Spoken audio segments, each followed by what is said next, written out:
What kind of a project are we working on here today? All right, I'm gonna I'm gonna put. We've got this is a Harris XG100M. It's an all-band radio. So these are your output transistors or your finals. This one here is that's your 131 to 171 or 170 megahertz. It's VHF. This one is a 380 to 470 UHF low. This is a UHF high, and then there's your 7800 there. Wow, so this covers several bands at once. Yeah, all band radio. Yeah, okay. It's the mobile equivalent of this. Correct.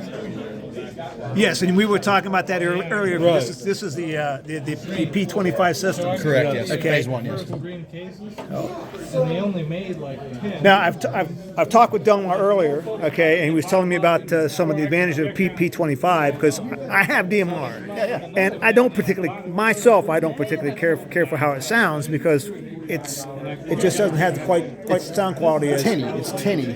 Well, it's for me, and other people like it. I'm not going to totally bash it, but for me, it doesn't work. But I've listened to the P25 that Delmar has here, and it sounds pretty good. I mean, evidently it uses a little bit more bandwidth than DMR does, so you don't suffer as much on audio quality.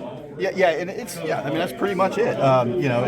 It's mostly used by like your service, your first responders, stuff like that. P25. I don't know a ton about it. I'm not an expert on it. These guys probably know a little bit more than I do on that stuff. But when it comes to that, the sound on P25 is good. I don't mess with DMR. I haven't done DMR yet. But the P25 stuff I do, and I tell you, it takes a little getting used to tune your ear to that particular modulation type, digital versus your analog. Now I understand the Dayton system for P25. It covers what you say nine repeaters and I think Bill has just put that was not Bill, that was a different. There's nine. If I remember right, there's 9 sites. Each one has a receiver for each pair. So each site can hear all sites, basically. And then the voter in this building tells you which one to use. Right. Oh, we hear you best in this one. Use this, and it tells the radio to tune there. Like that. Basically like a regular repeater was, but it's just telling you that I hear you here, but you're better off in this. You're better over here. So that makes sense. That makes sense for repeater system. Yep. So this looks like one of the up and coming modes for digital communications. Obviously, very long ways. Yeah. This is still phase one. They do a phase two, and it's what a TDMA, I think it is. Oh yeah, time domain. Yeah, it's a little bit different. Yeah, but these just do the phase one.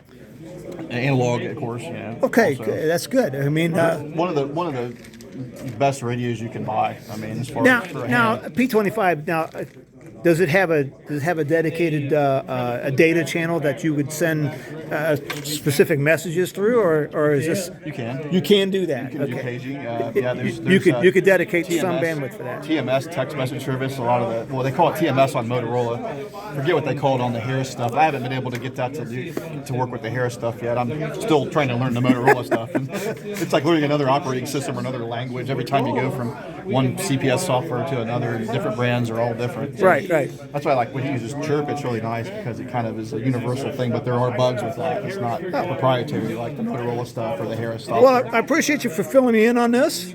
Okay, I'm Sam N8VES, and I'm Jay, Kf8CFO. okay, and of course Delmar, KC8ADU. Okay, since you guys are here all the time with the P25 stuff, I'm sure I can slide this into the RF carrier this month. Thank you very much.